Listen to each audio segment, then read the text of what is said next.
Hi, everyone.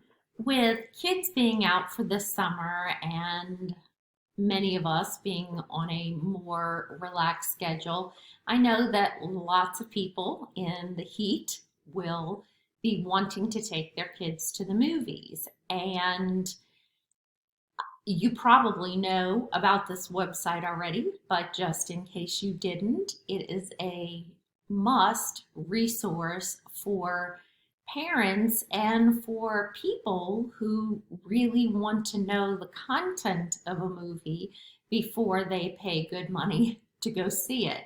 So the website is called Plugged In. If you just type that in your search bar and click on it, the website Plugged In will come up. And that is what we're looking at right now, the home page for this. So you can see that at the movies right now, playing is Spider-Man Across the Spider-Verse, The Boogeyman, The Little Mermaid, The Machine, You Hurt My Feelings, and so forth.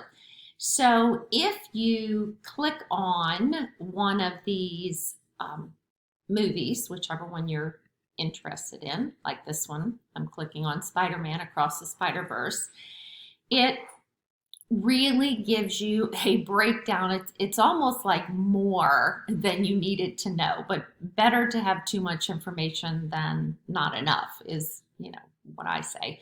So if you scroll down, you will get a general review of the movie. You will get any positive elements that are in the movie.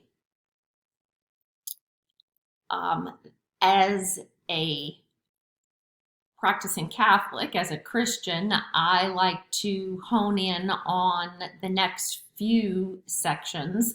Spiritual elements, you're wanting to make sure that there's none of the New Age occult kind of stuff seeping into what you're bringing your child to see or what you're subjecting yourself to.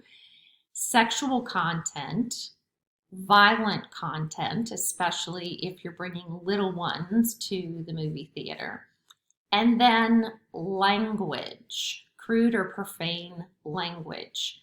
Now, you see in this movie, it says the dialogue contains a smattering of crude language, including the uses of A and one each of the H word and the D blank blank N word. And there are also several oh my goshes and a shoot. And the villain, known as Typeface, exclaims, "Go to Helvetica, Spider-Man." So, I don't know about you, but crude language, especially if you're taking a middle school kid or an older kid or, then that might not be a problem for you. But it would be perhaps if you were taking little ones that you don't want going back to preschool and repeating those things and getting in trouble. Next, we're going to look at The Little Mermaid. And here we go. Credits, movie review, positive elements of the movie, spiritual elements of the movie, sexual content. They even note that from the old cartoon version to the lifelike version, Ariel is actually more modestly dressed than in the past.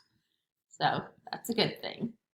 And if I scroll on down to crude or profane language, drug and alcohol content, you will see that there is none, which is awesome, especially if you're taking little ones.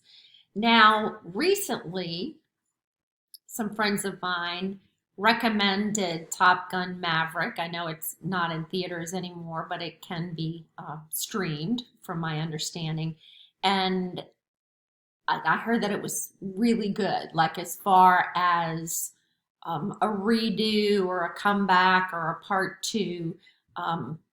The studios did a really good job with this one. Now, I was going to rent it so that my husband and I could watch it at home. And I scroll down to a deal breaker for me. Crude and profane language. It says it has one F word and 20 S words, and they're joined by the uses of B blank, TCH, and some others. We hear one use of D head, but this is the deal breaker for me. Crude language is not, becoming a Christian. However, for me, in a movie, that's not a deal breaker unless they really, really overdo it. However, here's the deal breaker. Jesus' name is misused once, which is one too many times, right? And God's name twice, once in combination with the D word, GD. So after reading this, I decided not to rent it. I've had people argue to me before, I don't use God's name in vain. I don't misuse his name. I don't have control of what other people do or, what people in the movies or on TV do. I'm listening to it. I'm not approving of it. I'm not saying it myself.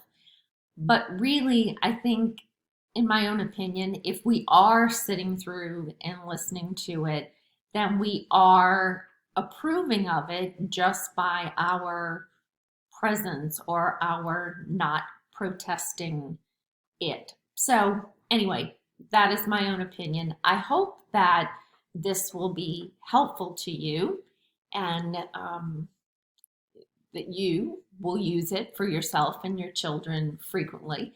And I want to end with a scripture verse from Matthew chapter 6, verses 22 and 23. The eye is the lamp of the body. So if your eye is sound, your whole body is full of light. But if your eye is not sound, your whole body will be full of darkness. If then the light in you is darkness, how great is the darkness? Y'all have a fantastic day.